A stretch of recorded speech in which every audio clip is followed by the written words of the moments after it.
Ministerio Sarmiento Arboleda. Ministerio de Enseñanza e Instrucción Bíblica.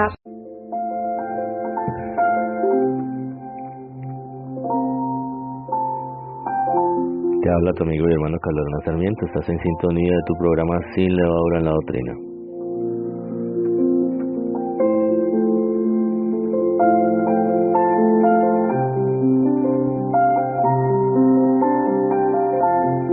Esta serie de las 40 parábolas de Jesucristo, ya vamos por la parábola número 22.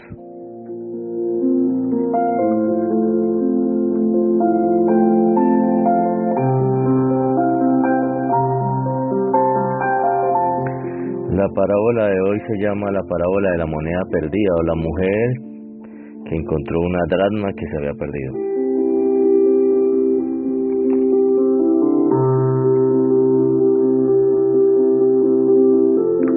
Gloria a Dios, entremos en materia. Bendito sea el Rey. Aquí está Lucas capítulo 15, versículo 8 al 10, son 2 versículos nomás. Pero con estos 2 versículos y con esta parábola vamos a terminar concluyendo las 3 últimas parábolas, la de la oveja perdida y la del hijo pródigo, que prácticamente son 3 formas de decir lo mismo.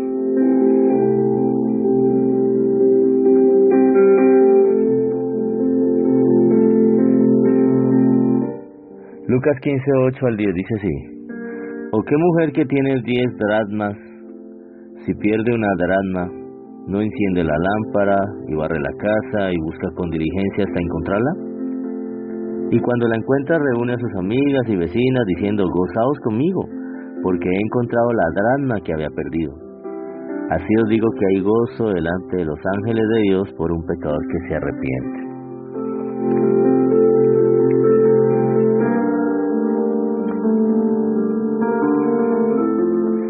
Alguien diría: uy, bueno, ¿y aquí qué le podemos sacar a esto? Si está como tan sencillo, o bueno, tan corto, tan... Vamos a ver algunos elementos en esta parábola, arrancando primero. Y de esta parábola desprendemos retrospectivamente hacia las 2 anteriores y vamos a emitir conclusiones generales de estas 3 parábolas que tienen un tinte general, una regla general. Recuerde, el gozo que hay en el reino de los cielos por un pecador que vuelve a los brazos de su Señor. El gozo que hay en el reino de Dios cuando una persona estaba lejos de Dios y reacciona y vuelve a los brazos de su Salvador.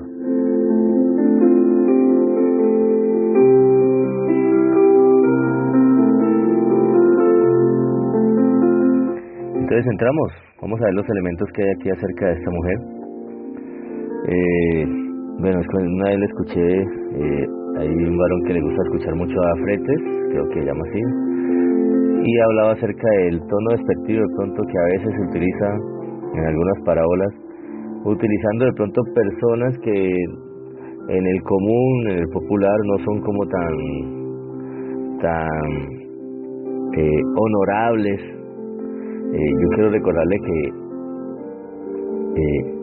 Jesús restauró la dignidad de la mujer, pero la mujer en ese tiempo, la verdad, y lo podemos ver todavía en una cultura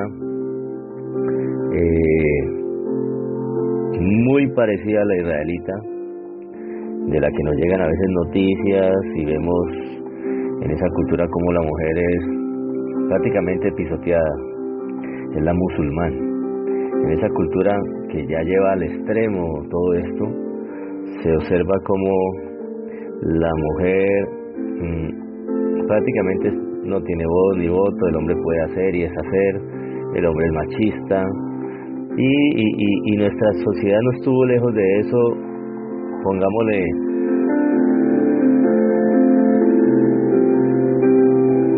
unas 30 años para atrás.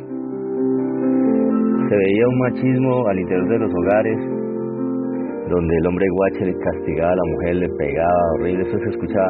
Hoy, pues, ya, aunque las cifras dicen que eso es peor todavía hoy, pero la verdad, créame que hemos llegado a mucha igualdad. Incluso la mujer puede participar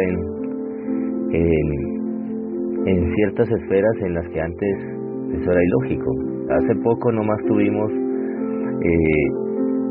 una mujer muy opcionada para llegar a la presidencia de la República. Y eso solo se comenzó a ver 20 años para atrás. Indague, ¿verdad? ¿Usted cuándo vio una mujer, en este caso solamente hablando de Colombia, lanzarse al máximo cargo de dirigir la nación? Estuvo Noemí hace mucho, y la verdad que tuvo opciones. Estuvo esta señora que hoy es creo que ministra del Interior. Entonces, una señora de apellido Ramírez. Entonces uno ve eso y dice, Dios, esto ha cambiado. Estuvo incluso por el lado de la derecha esa señora Pilar. Así que créame que la situación en ese tiempo no era así. Pero el lenguaje bíblico utiliza a esa mujer como algo especial. Algo especial, algo de resaltar. Y a esta mujer, prácticamente la que tiene en orden la casa, se encuentra que se le ha perdido algo. Y cuando se le pierde eso, que es un dracma, que le voy a decir de una vez a qué equivale, el dracma era una moneda griega, que en ningún pasaje de la Escritura dice que corresponda a un día de salario, pero se puede extractar eso por hacer las correspondencias. El dracma, según la medida griega, era equivalente, se relaciona con el ciclo. El que sí era un salario de un día de trabajo era el denario. ¿Listo? El denario es un día de trabajo, pero el denario es una moneda romana. En este caso el dracma, el didracma, 2 dracmas, tetradracma, 4 dracmas, y la blanquita eran una moneda griega. Entonces recuerde que eso era normal porque pues, este pueblo había sido gobernado subyugado por Roma y subyugado por Grecia. ¿Listo? Entonces así que era normal que estas monedas estuvieran. Incluso había una moneda persa todavía por ahí dando vueltas, que era la darico. Porque pues Israel siempre estuvo, todo imperio que se levantó opresor en ese tiempo tuvo a Israel como esclavo. Entonces, ¿cómo sacamos que el dracma corresponde a un día de salario? Por el ciclo. El ciclo es un peso hebreo. Eso no se llamaba como moneda, sino como todo era pesado, y el ciclo pesaba lo que correspondía a 4 días de trabajo, un ciclo. Pues resulta que el dracma correspondía a medio ciclo. 2 dracmas correspondían a medio ciclo. O sea que un dracma correspondía a un cuarto de ciclo, y un cuarto de ciclo es el salario de un día de trabajo. Por eso se saca la correspondencia. ¿Listo? Entonces ya está claro que un dracma es un día de trabajo. Para los que viven al día, un día de trabajo, el salario de un día de trabajo es grave, porque ese día no se va a comer, ese día no se va a alimentarse, prácticamente ese día está perdido, y las barriguitas que hay que sostener, si hay hijos, estamos hablando de una casa, en una casa está normalmente el papá, la mamá, a la vieja usanza, no como hoy, ¿no? Que quieren colocar el papá que hace de mamá y el otro papá que hace de papá, ¿no? O la mamá que hace de papá y la mamá que es mamá. No, estamos hablando tradicional. El papá y la mamá e hijos. Y si se pierde el salario un día de trabajo, prácticamente ese día no hay con qué comer, no hay sustento. Entonces por ahí puede haber una alegría, pero pues para de pronto dejar esto con solamente una ínfula material, porque hoy en día hay que salirle al paso cuando quieren colocar la Escritura todo en un contexto material, capitalista, de contrato, mercadería, donde yo hago esto y Dios está obligado a responder con esto. Sí, porque así lo están planteando hoy en día. E incluso comprarle milagros a Dios. Pacta por esto, haz esto, imagínate. Cuando ¿quién le compra un milagro a Dios? ¿Quién le dio a él para que él le devuelva? ¿Quién le dio a Dios primero para que Dios pueda decir, esta persona salió con esto, sabiendo que el sustento que usted tiene es porque tuvo fuerzas de parte de Dios para poder ir a trabajar y ir a conseguirlo? Solamente piense por ahí.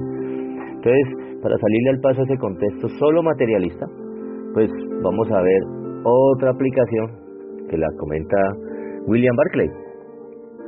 Y en esa aplicación que comenta William Barclay se denomina prácticamente uno de los honores que tenía una mujer de aquel tiempo, y era la cuestión de que había un elemento parecido en ese tiempo al anillo de bodas. Este elemento que se parecía al anillo de bodas era una diadema.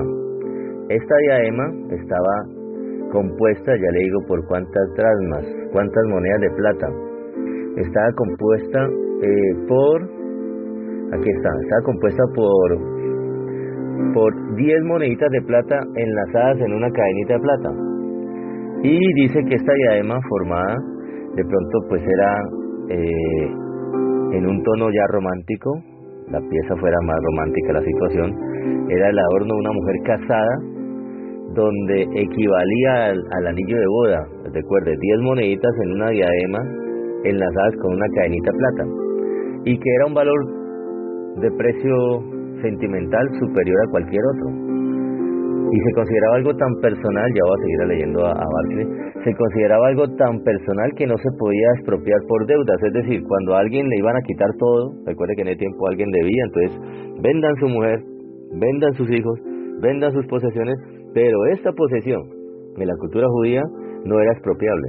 Es decir, esto no se puede vender porque esto es de uso personal.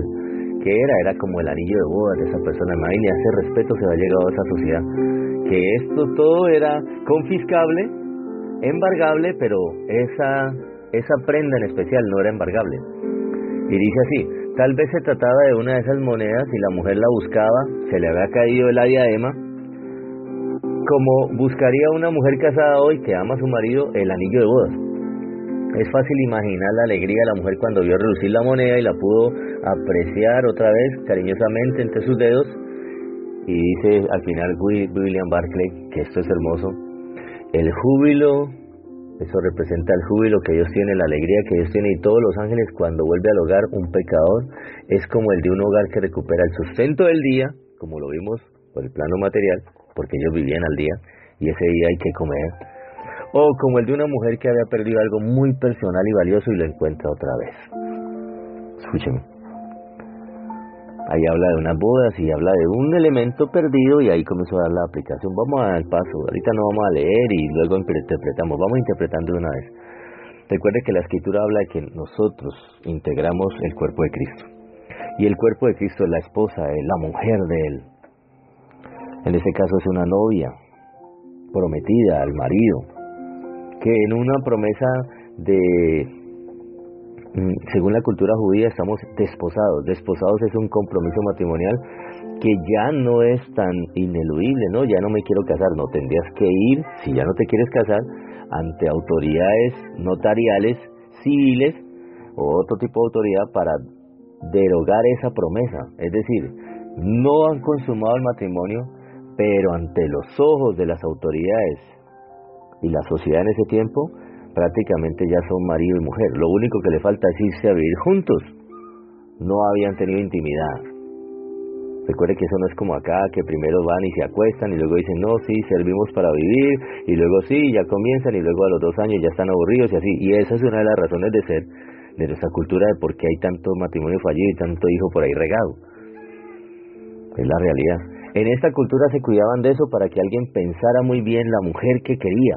Y esa mujer que quería no la tocaba de una, sino que la podía apreciar, acariciar, valorar, para que el día que llegara el momento de comerse el dulce, como decía mi abuelita, el que quiera celeste que le cueste, era la frase que decían en ese tiempo, pues iba a valorar ese momento de estar con ella, mientras que la mujer que se ofrece así por así,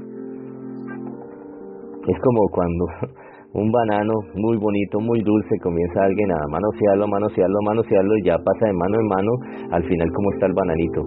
Usted lo ve y ya, ¿verdad? Ya no se ve tan hermoso y tan... porque se mayuga. Y así pasa con más de una mujer, hermosas, lindas cuando estaban de doncellas, y comenzaron a pasar de mano en mano, de mano en mano, de mano en mano, y usted les ve ahora y sabían que usted la conoció cuando era jovencita y sabía que era hermosa. Hoy se puede ver como, sí, tiene el cuerpo de mujer, muy buenas curvas, muy buena cintura, muy bonita, pero ese candor que tenía de niña o de doncella, lo perdió. Lo perdió. Ahora es solamente un plano sexual y ya no hay nada de romanticismo ahí. En esto había un contexto romántico. Y ese contexto no se puede perder, y la parábola también habla de eso. Es un contexto romántico. Jesús ama a su iglesia, como dice en Efesios capítulo 5, y la está adornando, la está embelleciendo, y la quiere presentar a Él, a sí mismo, como una iglesia hermosa, santa, sin mancha, sin arruga, un vestido maravilloso, porque la ama. Y en ese pasaje habla del marido, el amor del marido hacia la mujer, y la mujer, el marido que ama a su mujer, la sustenta, la cuida, hace todo para que la esposa esté bella, hermosa para él. Y la mujer que ama a su marido quiere estar hermosa, atractiva, para que no se pierda ese fuego y amor por estar descuidada. Entonces aquí vemos a una mujer que muy bien puede representar la iglesia, y había una falta. ¿Cuál era el faltante? Que se pierde uno de esas piezas fundamentales del compromiso de boda. Y es como si hoy en día dijéramos, falta uno de los escogidos, Señor, no puedes llevarte tu iglesia todavía porque falta todavía para que lleguen algunos de los que completan esto, que es como una argolla, que es como una diadema, símbolo de un matrimonio al cual estamos invitados, que se llama la boda del Cordero. Esta interpretación que yo le estoy dando así, usted no la va a encontrar en ninguna parte. Pero créame que si había gozo, no va a ser porque encontré una moneda, entonces esa mujer es súper materialista. Ay, me encontré 100,000 pesos, vamos a hacer fiesta, y se gastaron los 100,000 pesos en esa fiesta, que es lo más caro hoy en día que tenemos nosotros de monedas. Y esta no era la más cara de ese tiempo. Un billete, el más caro, el de 100,000, la denominación. Y nos encontramos un billete de 100,000 y llamo a todos los vecinos para que se alegren porque encontré mi billete de 100,000 pesos que me había perdido. Usted ve ese contexto y todo el mundo, ¿qué va a pensar de ese vecino? Uy, pues ese vecino es como que... Y si supieran, el vecino es cristiano. A propósito, hace poquito se me perdió un billete de 100,000 pesos en un problema de salud que tuve, y en esa situación, en ese azar, la verdad no sé qué pasó. Pero si aparece, bueno, gloria a Dios, señores, ya apareció, porque todo el mundo dio cuenta de el vecino que le dio esa situación de salud en ese momento, se le embolató un billete de 100, y todos dijeron, pues perdió. Pero si hubiera aparecido, vecinos, gracias, ya apareció el billete, qué bendición, porque la verdad que sí. Pero de ahí no pasaba. Pero hacer fiesta porque apareció una moneda de plata que hacía falta, solo porque el sustento diario, hacer fiesta, la cosa dice, no, pues como exagerado. O son muy materialistas, muy dados a lo material, o estoy perdiéndome un elemento importante ahí. ¿Cuál era? Es que esa pieza de plata hacía falta en este andamiaje, en esta estructura del cuerpo de Cristo, de su iglesia. Hacía falta. Y en ese contexto están las tres parábolas. Un pecador que se arrepiente es un escogido para el reino de los cielos. Era muy distinto a lo que pensaban en ese tiempo los judíos. Los judíos creían que aquí dice, ningún fariseo habría soñado alguna vez, ni siquiera soñado o imaginado que Dios fuera así. ¿Cómo? Como dice un gran pensador judío, que era algo completamente nuevo que Dios buscara a los hombres y se alegrara cuando un hombre vuelve a estar con Él en comunión. Eso era nuevo para ellos. Ellos podían creer y admitían que si usted se humillaba hasta los sumos y se postraba, suplicándole a Dios misericordia, tal vez Dios le considera misericordia, pero nunca se les hubiera ocurrido pensar que Dios buscaría de una forma amorosa, insistente a los pecadores. Eso no les pasó eso por la cabeza. Por eso todas estas tres parábolas van por ese lado. Recuerde que todas arrancaron de una situación que Jesús vio en ellos, que ellos se ofendían porque Él se sentaba a comer con publicanos y con pecadores y con rameras, con gente que ellos decían, oiga, en la cultura judía de ese tiempo del fariseo decía que ellos eran la gente de la tierra, la chusma. Y con la chusma, la gente ¿qué? No se junta. Y eso lo tenían ellos por regla. Gente de mal vivir. Y pues comer con ellos, pues para un judío comer era relacionarse con alguien de una forma estrecha, mucho menos comer con ellos. Entonces este señor lo hacía. Entonces, ¿qué clase de maestro de la ley? Recuerde que el fariseo significa separatista, es decir, esa gente era exclusivista. Y aparece alguien con un mensaje inclusivo, no exclusivo, sino inclusivo. El evangelio es inclusivo. está la puerta abierta para todo aquel que crea, todo aquel que se arrepienta. Esa era una de las razones de la crítica. Esa era una de las razones de esta situación maluca, que para ellos decían es imposible. Ahora, aquí hay otra relación en esta parábola y dice, y cuando él la encuentra, dice versículo 9, reúne a sus amigas y vecinas diciendo, gozaos conmigo porque he encontrado la dracma que había perdido. Pero me pasé algo, dice, cuando se le pierde la moneda, versículo 8, no enciende la lámpara, barre la casa y busca con diligencia hasta encontrarla. Para la gente que no sabía, en las casas en ese tiempo no son como hoy, aireadas y con muchas ventanas, no. Busque relatos de Palestina y de Israel. En esos tiempos, si va a ver las casas, usted dice, ay Dios mío, yo ahí no quiero vivir. Prácticamente la única ventanita que había era como de 2 palmos, es decir, prácticamente 2 palmas abiertas de mano en mano, sus palmas, extiéndalos, y de una forma circular. Eso era lo único que entraba de luz para esas casas, que eran hechas prácticamente en barro para que pues soportaran el calor del desierto, lo que hoy en día le llamamos nosotros bareque, para que fueran frescas. Y solamente tenían esa ventanita en forma circular, o sea que no había mayor luz, o sea que ella enciende la lámpara, y la lámpara de ese tiempo no es como la de hoy, es una lámpara a punta de fuego. Así que a ella le tocaba, si quería encontrar la moneda, ser diligente, por eso ahí dice la frase, diligentemente encontrarla.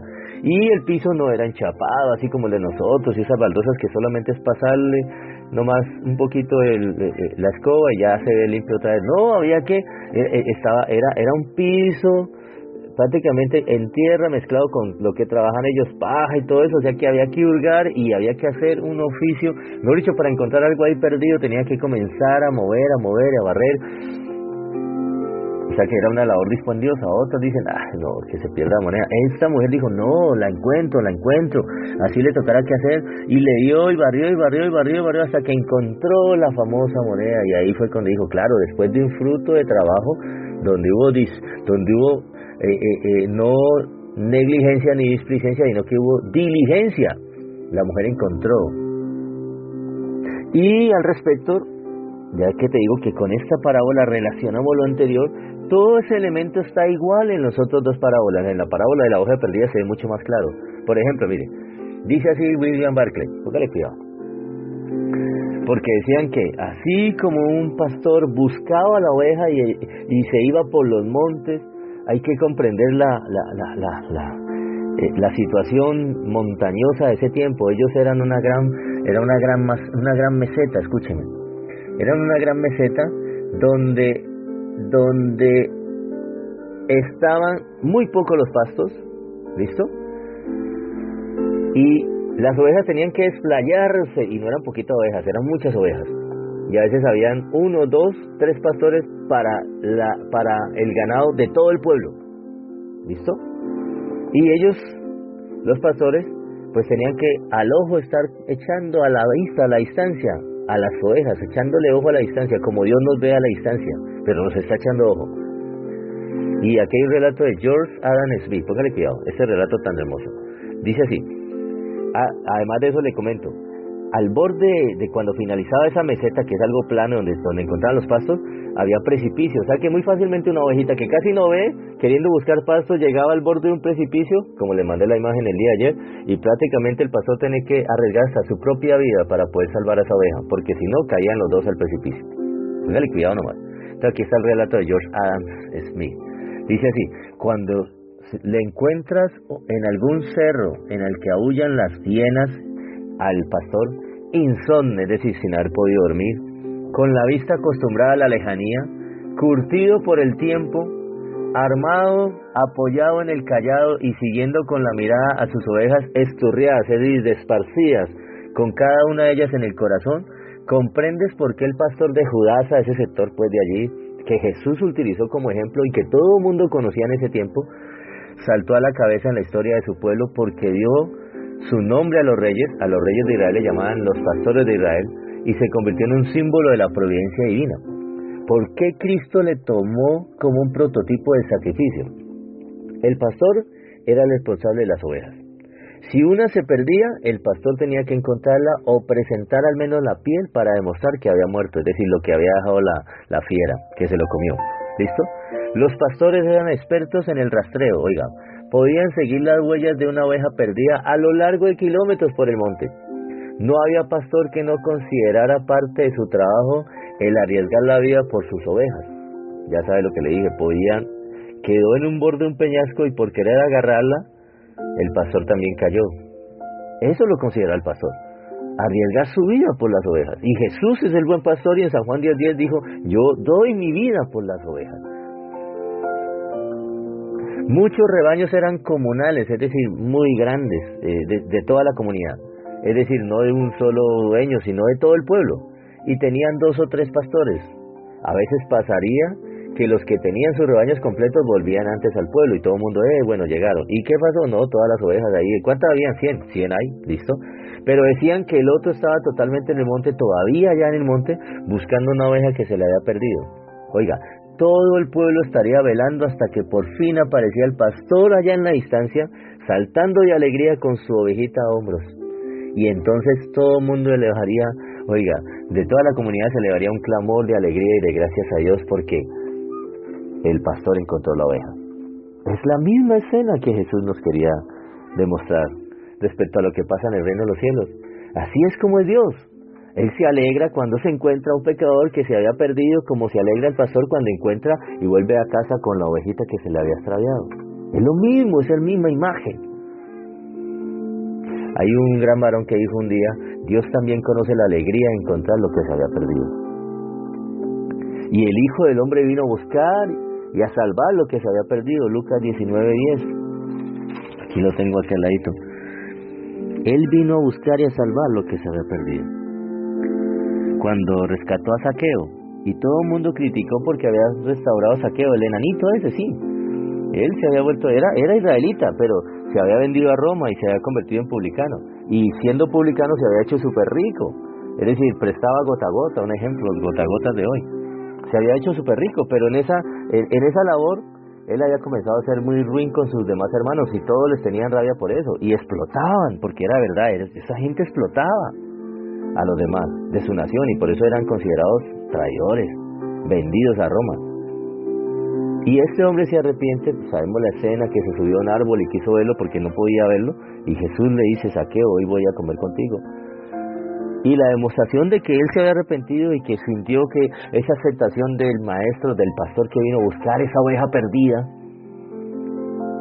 porque él era una oveja perdida, él mismo lo dijo, este era uno de los hijos de Abraham que estaba perdido, yo vine a buscar y a salvar lo que se había perdido. Es la declaración que al final hace, versículo 9 de Lucas 19. Jesús dijo, hoy ha venido la salvación a este mundo, pero cuando él declaró que se arrepentía de todo lo que había hecho, que si había defraudado algo le iba a volver según la ley 4 veces lo robado, lo defraudado, y les pedía perdón. Zaqueo, después de ya estar cenando Jesús con él, sintió el arrepentirse y demostrarlo con obras, porque el arrepentimiento no es solamente, he hecho lo malo, no, y cómo puede restituir al que le has hecho lo malo, restitución. Este hombre restituyó conforme a la ley de Dios. Ahí dice, versículo, entonces Zaqueo puesto en pie dijo al Señor, he aquí Señor, la mitad de mis bienes doy a los pobres, y si en algo he defraudado a alguno, que eso era obvio que lo había hecho, se lo devuelvo cuadruplicado, como manda la ley de Moisés. Y Jesús respondió al ver este acto, dijo, hoy ha venido la salvación a esta casa por cuanto él también es hijo de Abraham. Y dice, porque el Hijo del Hombre vino a buscar y a salvar lo que se había perdido. Hay gozo en el cielo. Pero eso no estaba en la concesión judía, en la concesión farisea de ese tiempo. No estaba. Para ellos, esta gente merecía destrucción. Son pecadores, son impíos. Como lo que hoy en día llaman, y eso es algo que, escúcheme, un peligro que se cierne sobre las cabezas de todos nosotros. La idiosincrasia musulmán. La idiosincrasia de esta gente que practica el Islam. Para ellos, el que no esté en el Islam, son infieles y deben morir. Así es. Eso explica, si usted no se da cuenta, esa es la razón detrás de fondo de la destrucción de las 2 torres gemelas. De las gemelas allá en Estados Unidos. ¿Por qué? Porque son infieles. No, eso es un tinte político, es que Estados Unidos se metió allá y ellos con venganza. No, búsquelo en su literatura, en la literatura musulmán. Busque en las leyes de los muslín, así se llaman ellos, como le llaman los estadounidenses. Busque y verá que para ellos nosotros somos unos infieles y lo único que merecemos es la ira de Alá. Y por eso dicen que el que muera matando muchos infieles, coronar según ellos el cielo y un paraíso donde Alá le espera con creo que 72 vírgenes para tener orgías allá arriba en el cielo. ¡Qué cosa tan increíble! Imagínense. Y esa es la idiosincrasia, esa es la doctrina de ellos. Muerte a los infieles. Aquí el fariseo pues no los mataba, aunque cuando llegó y comenzó el evangelio a predicarse, recuerden que comenzaron de parte de los fariseos y los sacerdotes y el Sanedrín a dar la orden para que los de la secta, los nazarenos, murieran. Y dentro de ese contexto se convirtió Pablo, que era un fariseo. Pero esta gente en ese tiempo no llegaban hasta ese extremo. Entonces, ¿qué hacían? No, pero salvación para ellos, no, esa gente merece destrucción. Y no me junto con ellos porque me contaminan. Y no hay pensamiento así hoy en día, aún en el pueblo de Dios. Gente cristiana. Pero recuerde que como el cristianismo salió del judaísmo, nos persigue todavía esa mala influencia y esa levadura religiosa de creernos mucha cosa solamente porque ahora somos hijos de Dios. Y el que se mete con un hijo de Dios lo castiga. ¿Sí está viendo? Eso es un pensamiento fariseico. ¿Usted lo ha visto? Hasta en alabanzas. Hoy en día hay alabanzas que solamente hablan por ahí. Y es un pensamiento fariseico. Ese pensamiento no lo avala Jesús de Nazaret. Usted es un hijo de Dios, gloria al Señor. Amén. Usted creyó en Jesús y Él le dio potestad de ser hechos hijos de Dios. Amén. San Juan 1:2. Amén. Mas a los que creyeron en su nombre, Él les dio potestad de ser hechos hijos de Dios. Amén. Pero créeme que el mensaje le puede llegar a otros y también Dios les puede dar potestad a ellos. Así que no te creas mucho. Solamente da gracias a Dios que haces parte de un pueblo escogido, oiga, un pueblo al cual el Señor, que usted en otro tiempo no era pueblo, como lo dice el apóstol Pedro. Vamos a leerlo, para que vamos dejando tanta teología tan subida y como tan inflada. Mire, es bueno recordarle a la gente que somos escogidos, pero es que el problema es que a veces no entendemos que hay corazones que no se les puede dar tanto brillo. Bajémoslo de ese coroto y digámosle, sí, eres un escogido, pero tenés que dar frutos dignos de arrepentimiento. Sí, porque si tú no das frutos dignos de arrepentimiento, estás envanecido. Ah, sí, por ti murió Cristo. Sí, Él murió no solo por ti, murió por todos. Y aún por aquellos, escúcheme, recuerda la parábola del campo, del tesoro en el campo. Él también murió por ellos, porque Él compró ese campo donde está el tesoro escondido. La idea es que esos tesoros escondidos, que son las almas de los que todavía no han llegado, nosotros ya llegamos, ya somos monedas que encontró la mujer y hacemos parte de esa gran diadema de 10 monedas. 10 es un número completo, 12 también, pero el 10 es un número completo en medio de la prueba. Y ya estamos allí en la diadema, pero hay dracmas perdidas que la mujer, la iglesia, diligentemente busca para que haga parte de ese sello matrimonial que tenemos con Dios, el Hijo. Una promesa de bendición que podemos entrar a las bodas del Cordero y no entrar como sencillos asistentes, entrar como la esposa, la prometida. Si está viendo, es un contexto distinto, pero si usted piensa que no, ya con usted llegó y ya conmigo acabó el Evangelio, entonces usted no va a pensar en alcanzar a otros. Ya creyó, ya con que yo me salve, con eso es suficiente, ya yo me salvo y los demás que... Eso es un pensamiento, la verdad, ruin, y es un pensamiento como cuando alguien dice, se me escapa la frase, es un pensamiento cuando es yo, para mí, lo que sobre para mí, es un pensamiento, bueno, se me escapa la frase, se me escapa el adjetivo, pero no es un pensamiento que agrada a Dios. Dice así el apóstol Pedro, dice así, mas vosotros sois linaje escogido, sí, amén. Pero no ha terminado la escogencia de Dios. ¿Qué dice? Nación real, sacerdocio, amén. Recuerde, escogidos para que seamos sacerdotes y sacerdotes a la manera de Dios, porque Él los hizo reyes y sacerdotes, sí, pero compórtate como un sacerdote y como un rey del reino de los cielos. Ahora en este momentico no está gobernando, pero como sacerdote sí puede mediar, porque un sacerdote es un intermediario entre Dios y los hombres, y tiene que hacerlo con su testimonio. Es decir, su testimonio tiene que ser que invite a los demás y digan que bueno, ese señor es responsable, no que digan, ese señor es que cristiano y mira, nos saluda, grosero, hasta Arbán, y es que cristiano. Pero el domingo sí ponen toda su bulla y la alabanza, o los que se reúnen otros días, esos días sí, pero los demás días, nada, hosco con la gente. Y nosotros que vivimos en apartamentos, oiga, que se escucha todo, mira cómo trata a la mujer, mira cómo le grita a los hijos. ¿Sí está viendo? Ahí no estamos siendo sacerdotes. Tenemos que acercar a la gente a Dios. Eso hace un sacerdote, acercar la gente a Dios, intermediarios. Hizo canales de bendición. Y eso se hace con testimonio. Nación santa. Que digan, mira, es que cristiano y por ahí tomando una cerveza. O mira, uy, qué vulgaridad. O mira esas películas que están viendo.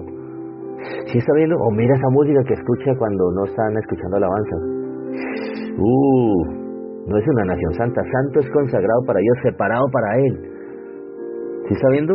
Ahí de nosotros si decimos que somos escogidos, hijos de Dios, y no andamos conforme a esa frase que nosotros decimos, o ese título que Dios nos otorgó, que en este caso es un llamamiento en fe, de que somos hijos de Dios, pero llegará un momento donde se manifiesten los verdaderos, porque entre muchos de esos que dicen ser hijos de Dios, las mismas parábolas de el trigo y la cizaña medio de trigo, hay mucha cizaña que se cree hijo de Dios y no lo es, porque en el fondo tiene pensamientos de estos fariseicos, a los cuales Jesús no va a aceptar que nadie entre con pensamientos fariseicos al reino de los cielos.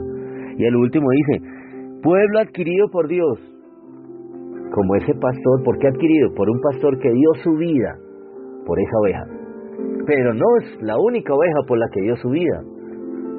Están muchas ovejas por las que dio su vida. Bueno, yo creo que esas tres parábolas son muy buenas. Cada una muestra de una forma distinta. Solo un maestro como Jesús de Nazaret, en este caso el Hijo de Dios, sabiduría del cielo, puede mostrarlo.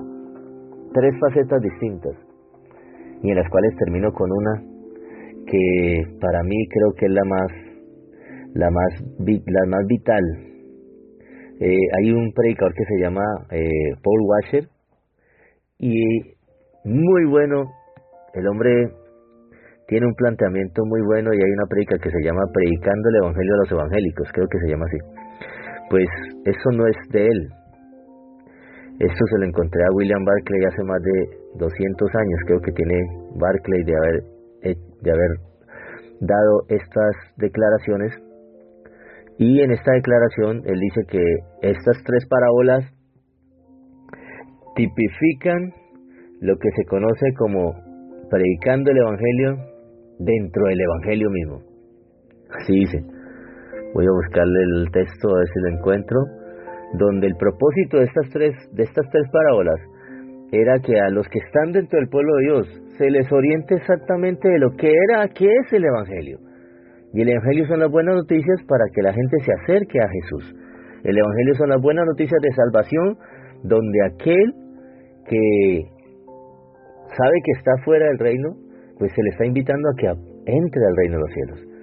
Dice así, muchos lectores del Nuevo Testamento dicen que probablemente este capítulo se le ha llamado el Evangelio dentro del Evangelio, porque contiene, según Barclay, la quinta esencia de la buena noticia que Cristo vino a traer.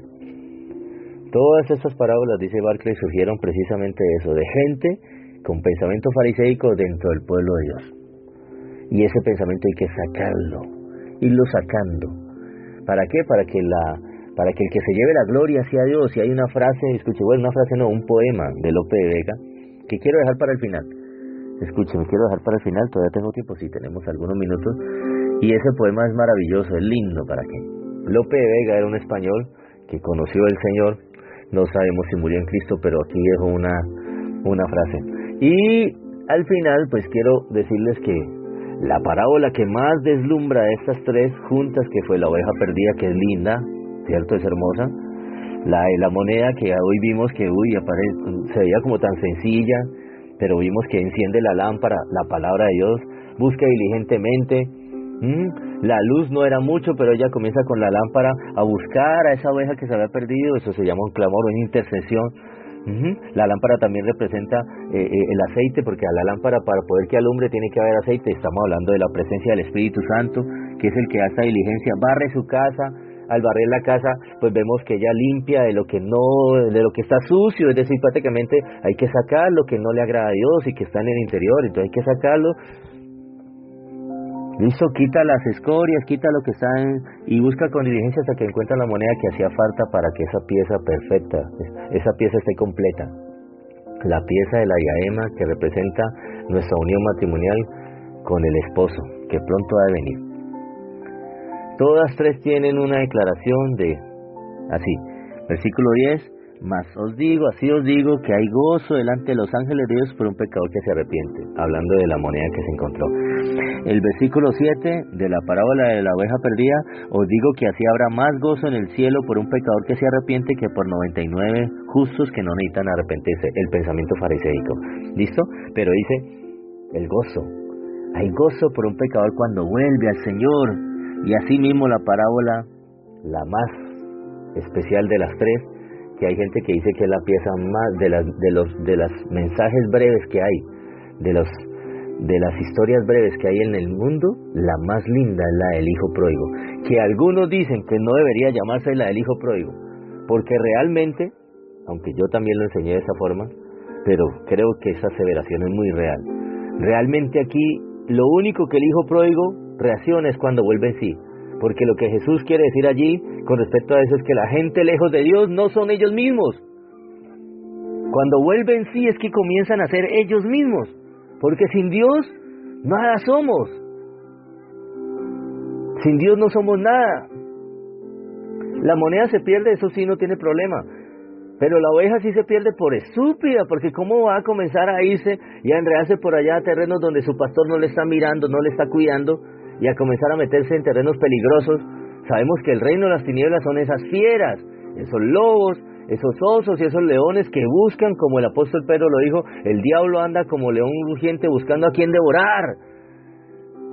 Pero el pastor de las ovejas, pese a que la ovejita, consciente todavía del pecado, es estúpida en ese sentido, piensa que va a salir bien librado. Pese a eso, el pastor tiene cuidado, y por eso es que a muchos no los suelta. Quieren ir a pecar, quieren ir a fallarle al Señor, están aburridos de la vida cristiana, no han encontrado, de pronto no han conocido a Dios como Padre, no saben deleitarse en Él, no saben deleitarse en el Señor, y todo lo han vivido como el hijo mayor. Todo es como una obligación, así, sin amor. Yo te he servido, he estado aquí, nunca me has dado para esto. Es decir, todo lo ha hecho así, como mecánicamente. Y hay gente que en la vida cristiana todo lo ha hecho como mecánicamente. No han conocido, no han sabido deleitarse. Es un camino difícil, sí. El cristianismo, el evangelio es difícil, no es fácil ser cristiano. Eso es difícil, es verdad. Pero hay que aprender a gozarse en Dios para que esos momentos que son más normales de mantenerse, de controlarse, de dominarse, se llama dominio propio.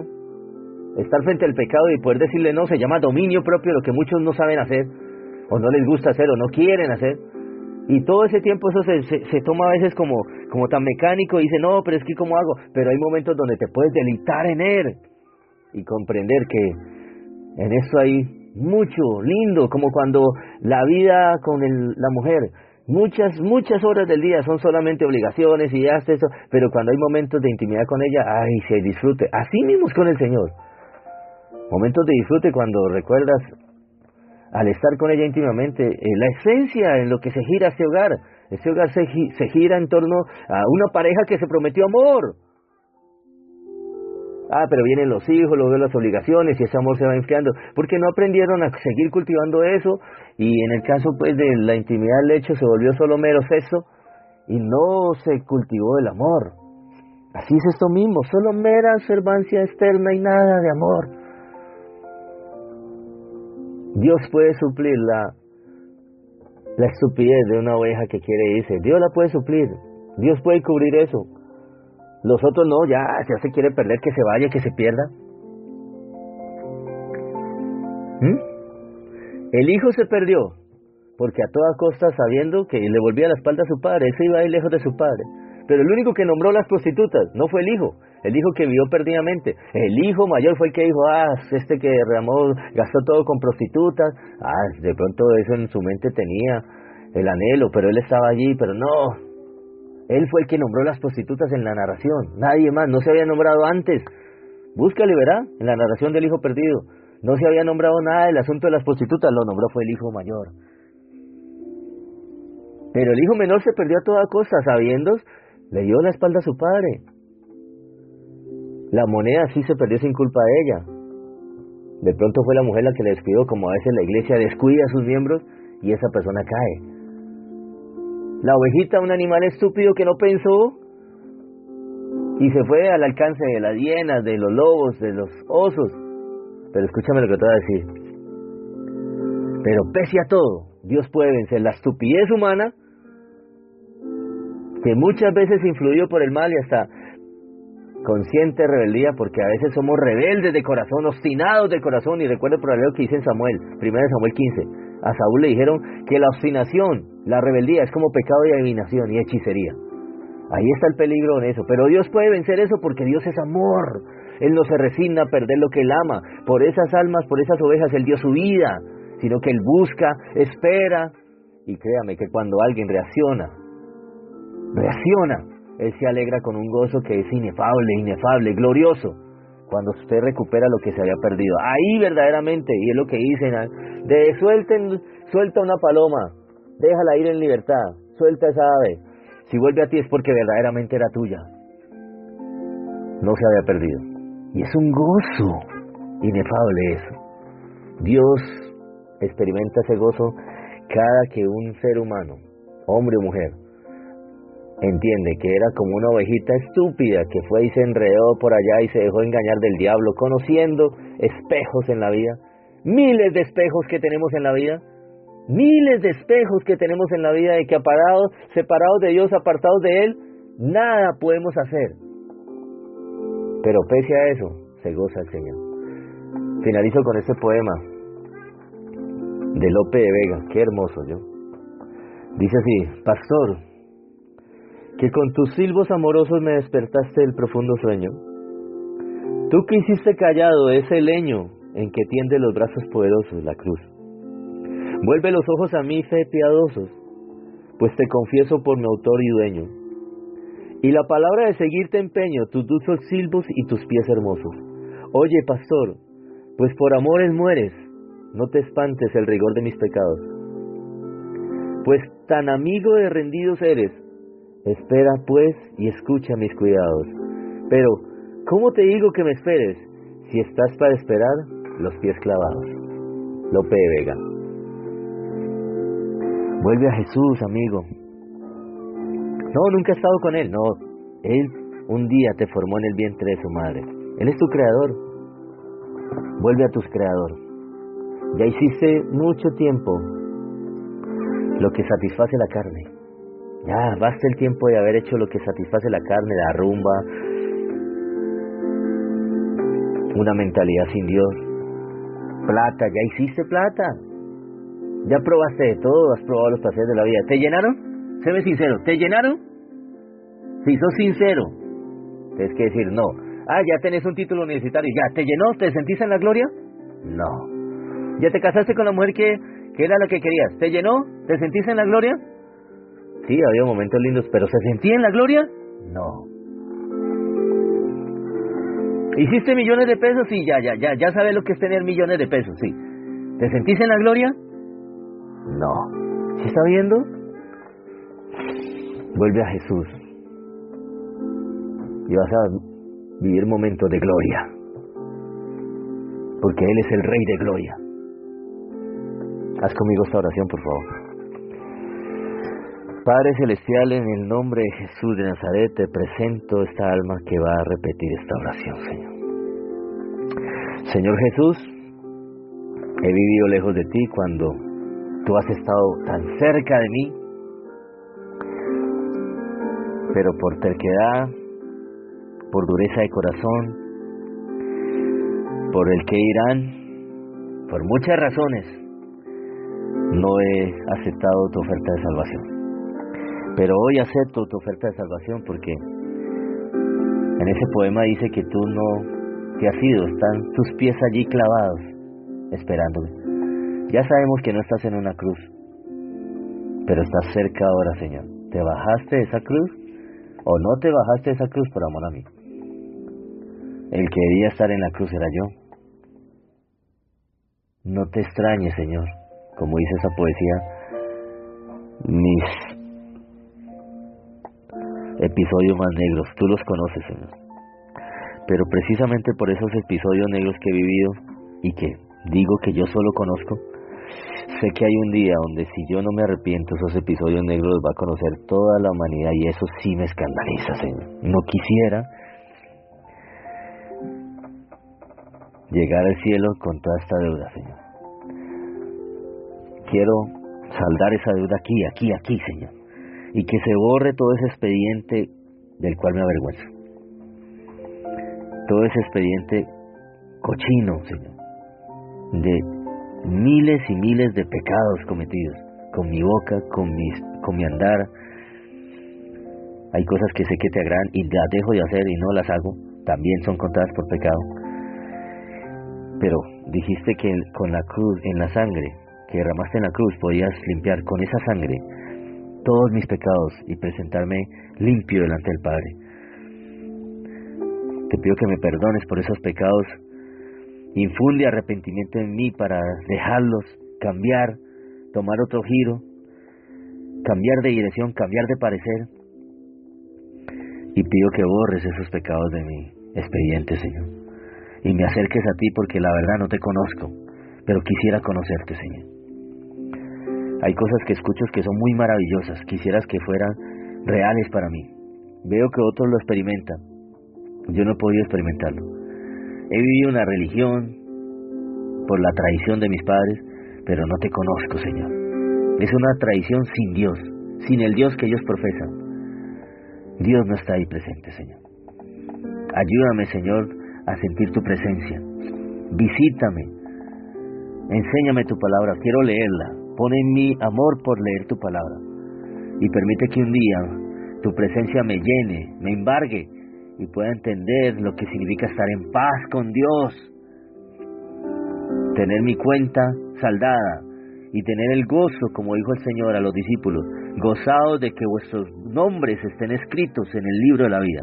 Escribe mi nombre ahí, para tener también esa alegría de que si un día parto de este mundo, que puede llegar en cualquier momento, tengo un lugar asignado allá arriba en el cielo, por haberme arrepentido y haber creído.